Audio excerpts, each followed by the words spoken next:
Hey y'all, Rick Guy here. Welcome back to another Timepieces for Tomorrow video. And within this video, I want to talk about an authorized dealer or an AD versus a gray market wristwatch dealer. So what's the difference between purchasing a wristwatch between an authorized dealer and a gray market dealer? So if you purchase that wristwatch from the authorized dealer, the possibility of getting a fake is pretty low. The probability of getting a fake is pretty low because they're part of the authorized dealer network, and you can feel pretty confident that by purchasing from an authorized dealer that it's probably going to be a genuine timepiece.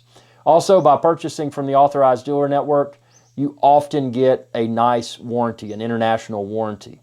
So, and that can vary among wristwatch manufacturers, but it's important because especially if you're purchasing, say, a stainless steel sports watch, like a stainless steel Rolex, you would like to have a warranty for a few years, and if it's something you're going to wear and enjoy and wear it like it's meant to be worn, if something does go wrong within that warranty period, it's nice peace of mind having that warranty for X number of years. Again, it varies among wristwatch brands, but having that international warranty is something that's great for peace of mind. And I've had to use my international warranty for a Breitling Super Avenger that I purchased from an authorized dealer because it leaked, and it wasn't anything that I was doing out of negligence. I mean, I had I was in the water, but it had stated water resistance. I was not using the pushers. It was a Breitling Super Avenger with a chronograph, but I wasn't using the pushers. The crown was screwed down. It should have been able to handle the stated water resistance, but it didn't. So, but because of the international warranty, I was able to get it repaired, and it didn't cost me anything. So that's just a real world example of why purchasing from an authorized dealer is probably a good thing. Now, with a lot of wristwatches on the gray market, the secondary market, people can find deals. They can often find wristwatches on the gray market for a lesser price than what someone would pay for in an authorized dealer. Obviously, an authorized dealer is charging MSRP, manufacturer suggested retail price.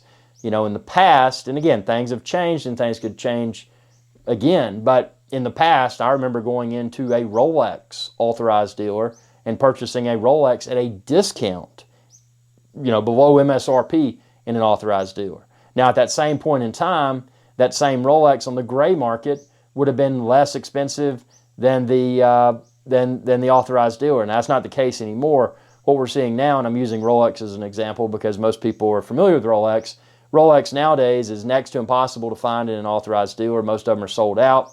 If you do find one, you're probably not going to get a discount, at least at the time of filming this video, you're probably not.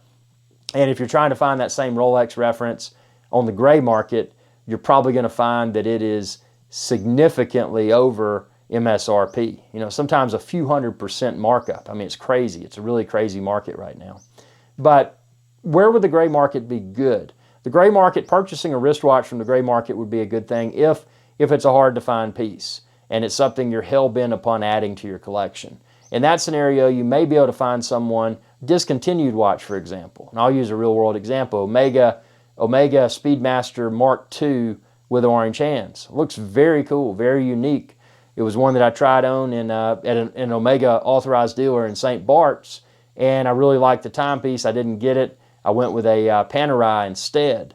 But then Omega, shortly after that, discontinued that piece, and I was like, man, I wish I had gotten it. I never did get it, but it's just an illustration of if something is discontinued and all the authorized dealers don't have, sometimes authorized dealers will have what's called new old stock. So it's stuff that's been discontinued, but they still have in their store.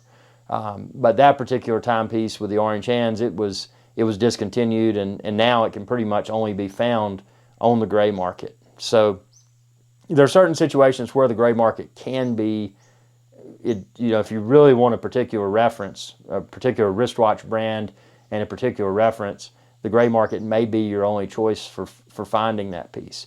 Now, some cautionary tales about the gray market. If you're purchasing from the gray market, often any warranty, if that wristwatch comes with a warranty card, most of the times they don't, but if they do come with a warranty card, box papers, etc., any warranty that may be provided is probably not valid because the wristwatch manufacturer is probably not going to honor the warranty that was included with a watch purchase from a dealer that's not authorized, you know, the gray market. So that's something to be aware of. But a lot of gray market wristwatch dealers, in lieu of not providing, obviously they don't provide the manufacturer's warranty, but in lieu of not having that, sometimes they have in-house watchmakers and they may provide some sort of warranty through their own company. Now, that's not the case with all of them, but it's something that some of the gray market dealers do.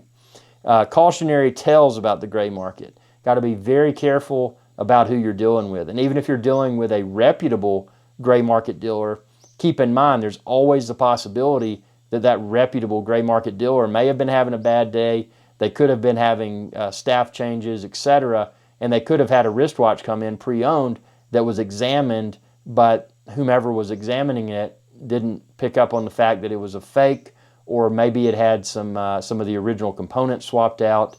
So you've really got to know your wristwatches. If you're buying pre-owned from a gray market dealer, you really got to know your wristwatches inside and out, because if you don't, you know, there's heightened probability that you could purchase a timepiece that may look and feel 100% correct, but there could be something as simple as a as a third-party piece that was put into the movement that you wouldn't see with your naked eye. I mean, unless you went in and really knew the inner workings of the watch. So there could be something as simple as that. There could be something as simple as it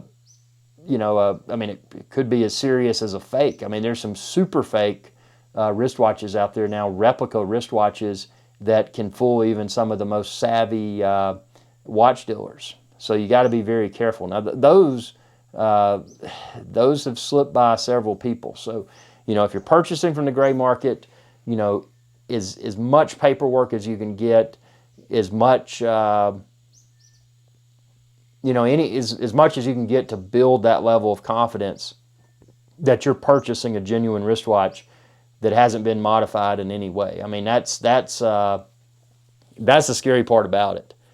So I'm not trying to steer people to an authorized dealer or to the gray market. I mean, both are great sources for purchasing wristwatches. And again, in an authorized dealer, you're finding new wristwatches. In the gray market, you can find, and they typically can't call them new because they're not being offered through an authorized dealer, but they can be offered in like new condition. In other words, somebody probably purchased one from an authorized dealer and they never wore it, and then they sold it to a gray market dealer or traded it in because they wanted to get something else. So potentially from a gray market dealer, you could get something just like new. Obviously the hang tags and the stickers and all of that would probably be taken off, but something that is in unworn condition, I mean, that's not uncommon on the gray market. But if you're a vintage wristwatch collector, there's a lot of old pre-owned wristwatches that can be found in the gray market, which obviously you couldn't walk into an authorized dealer and say, hey, I want a 1970 Submariner or something like that. I mean, you couldn't walk into an authorized dealer and purchase pre-owned vintage wristwatches. So hope this video helped. Again, always be careful when you make a wristwatch purchase. Do your due diligence, and to the best of your abilities, make sure that you've got all your bases covered. Ultimately, if you can purchase from the authorized dealer and get a good price, that, in my opinion, is your best bet, because you're going to get whatever warranty they provide, and you're going to have that peace of mind that what you've got is brand new, it's yours, and you got whatever warranty they provided. Thanks for your viewership, and be sure to subscribe. And when you do, ring that bell icon to be notified whenever I post another video. And check out my merch, like this sweatshirt, Timepieces for Tomorrow sweatshirt. I've got t-shirts, I've got stickers, coffee mugs, and a lot more. Pint glasses. Look down below and you can find it all there. Thanks for your viewership, and y'all have a good day. Hey y'all, Captain Irix Guy here. I hope y'all enjoyed this video. If you did, please be sure to subscribe. It's youtube.com/Irix Guy. And ring that bell icon when you do to be notified whenever I post another video. Thanks for your viewership, and y'all have a good day.